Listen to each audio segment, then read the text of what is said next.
Cemaatla birlikte kılınan namazın savabı hakkında Allah Resulü Muhammed sallallahu aleyhi ve sellem'den çoxlu sayda hədislər gəlmişdir.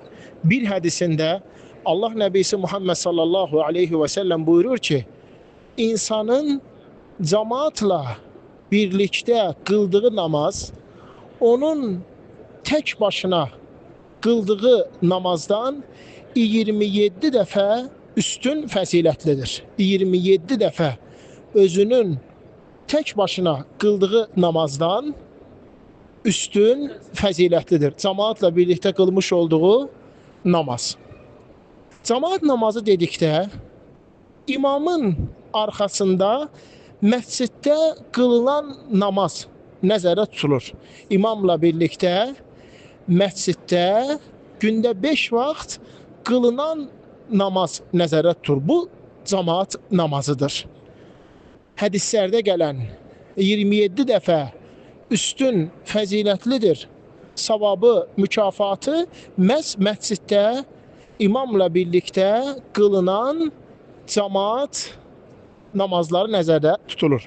O ki qaldı insanın evdə ailə üzvləri ilə birlikte kılmış olduğu cemaat namazı, yaxud insanın işdə iş yoldaşları ilə birlikte kılmış olduğu cemaat namazı, yaxud insanların səfərdə, bir qonaqlıqda, bir məclisdə bərabərcə toplanıb kılmış olduqları cemaat namazı gözəl, yaxşı, xeyirli əməl sayılır.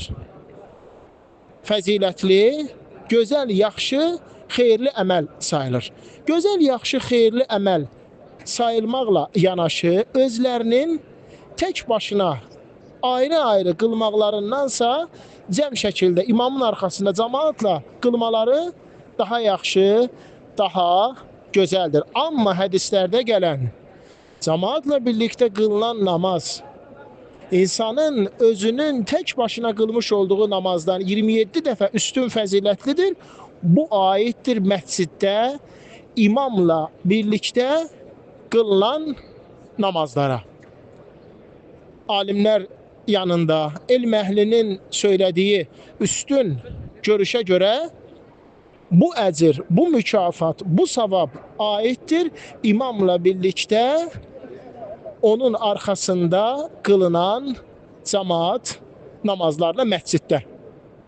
Lakin evdə, yaxud iş yerində, yaxud səfərdə, yaxud da başqa bir məclisdə insanların tək-tək namaz qılmalarındansa birləşib bir şəxsin arxasında dayanıb, onu özlərinə imam götürüb, bərabərcə qılmaları, cəm şəkildə qılmaları yaxşı, xeyirli, gözəl əməldir.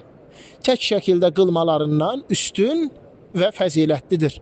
Çünki alimlər insanın cemaatla birlikte ola-ola 3 nəfər, 5 nəfər, 10 nəfər birlikte ola-ola özünün tək çəkilib qıraqda cemaatdan ayrı namaz qılmasını bəyənmirlər. Bəli, namaz qəbuldur, səhihdir. Lakin tək başına qılmağı bəyənilmir, yaxşı deyildir. Madam ki orada cemaat var, madam ki orada səndən savayı namaz qıranlar var, birləşib cemaat şəklində qılmaq daha üstün, daha yaxşıdır, gözəldir. 27 dəfə fəzilətlidir, üstündür, bu aiddir imamla birlikte məsciddə qılınan cemaat namazına.